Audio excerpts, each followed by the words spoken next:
Hey guys, so this is not a hair or makeup video, as you can see from the title. I get this question a lot about military life, military wife life, advice I would give somebody who is about to embark on this life. So I figured let me make a video so I don't have to type out all the answers again. So I wanted to make this video so I could point people towards it. So, advice I would give somebody who is about to become a military wife. I am Navy. Well, Jesse's Navy, so I'm a Navy wife. I can only speak from my experiences, so I do have to preface it with that. I have no kids. I only have dogs. Okay. What else? Yes. We got married 4.5 years ago. I got married at 21. Yeah. Okay. So that's preface. Okay, advice I would give people. First, biggest thing is know exactly what you're getting into. Understand what this life entails. Understand that you will spend a lot of it alone and be okay with that.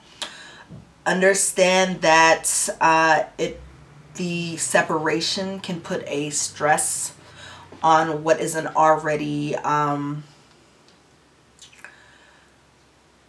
labor intensive, but in my opinion, marriage is something that is a constant work in progress, especially if you get married young, because I mean Jesse's only a couple months older than me. We got married 21, so we kind of grew into this. Okay, so you know, it's, in my opinion, it's a constant work in progress, but even more so when you add the stressor of basically separate lives.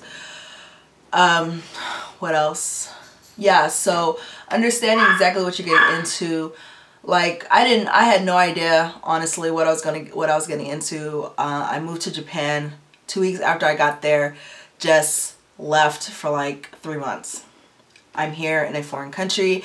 I already have issues with making friends. I'm here by myself.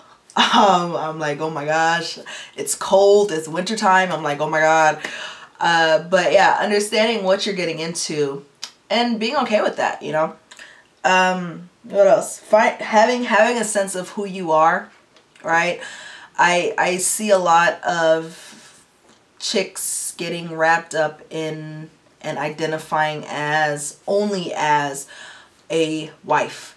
And while I mean, admittedly I am a wife, I'm Ashley also, you know, that's not the only thing I identify as.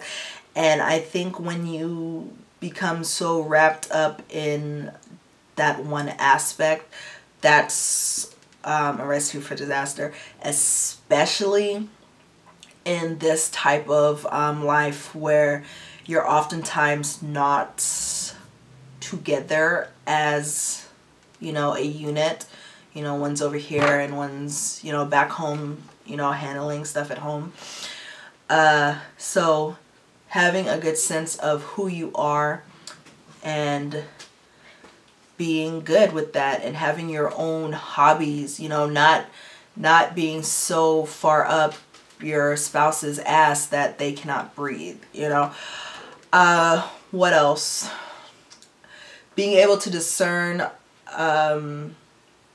between messy people and non-messy people, especially if you are on a base focused community. Out here in San Diego, it's pretty easy because it's not like super, you know, base, but especially if you're overseas on a base or if you're in a smaller community, it's kind of like high school. Like, you would think it wouldn't be, but it is, just with grown people. And it can be messy and people want to put their nose in your business, and people who are miserable like to have miserable people around them and like to see other people miserable, so they'll try to, you know, put bugs in your ear about stuff or whatever. So just knowing and discerning that and being able to tell the difference between genuine people and two-faced people is huge. What else?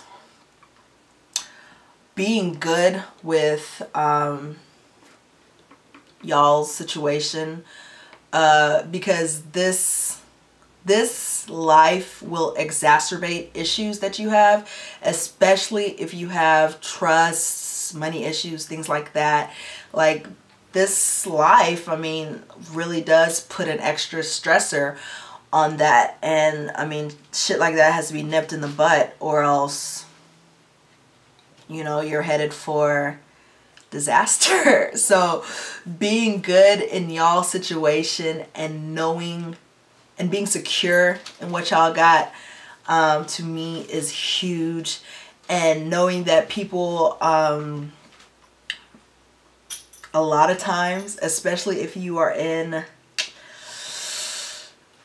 communities where a lot of these outside chicks' goal is to kind of, you know, grab one, being, you know, good and knowing that, you know, these outside folks, I think that's in any marriage, keeping your shit to yourself and working on y'all stuff without the influence of outside parties. What else?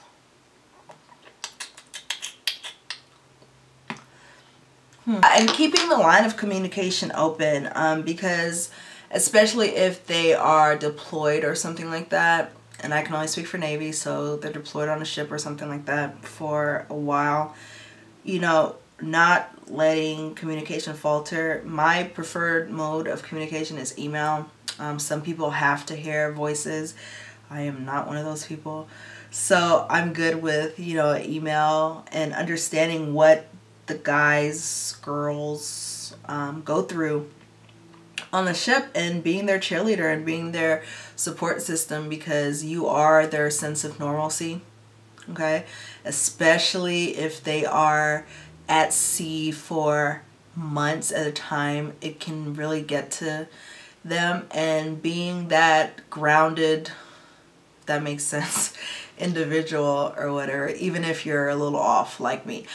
So yeah, just keeping communication open, you know, making sure y'all don't go the whole deployment without talking, because I mean, 6-9 months is a very long time, and a lot of shit can happen.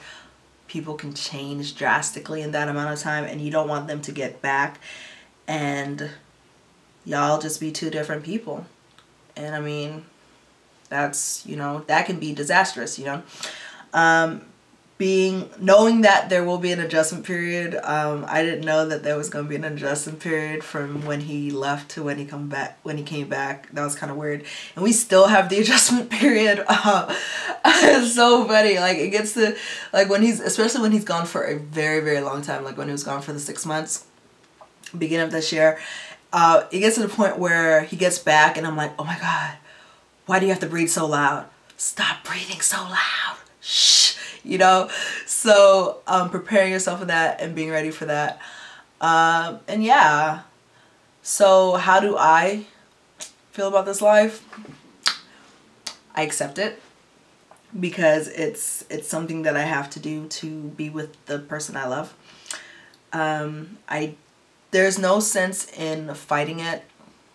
I mean, accept it for what it is and take it for what it's worth.